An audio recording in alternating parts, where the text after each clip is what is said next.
আসসালামু আলাইকুম বন্ধুরা, কেমন আছো সবাই? আমি আছি এখন আমার বাসার ছাদের উপর। এই যে আমার বাসার ছাদের উপর থেকে কুমুদিনী এবং আকাশ ফ্যাক্টরি খুব সহজেই দেখা যায়। কুমুদিনীর পরে আকাশ ফ্যাক্টরির মাঝখানে শীতলক্ষা নদী অবস্থিত। বন্ধুরা দেখো কত সুন্দর ভিউ চতুর্দিকে।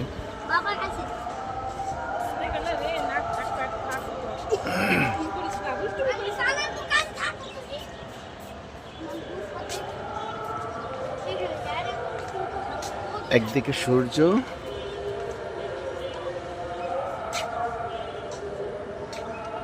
সূর্যের ঠিক অপর দিকে এদিকে হলো চাঁদ। এই যে চাঁদ, এই যে চাঁদের ভিউটা কত সুন্দর।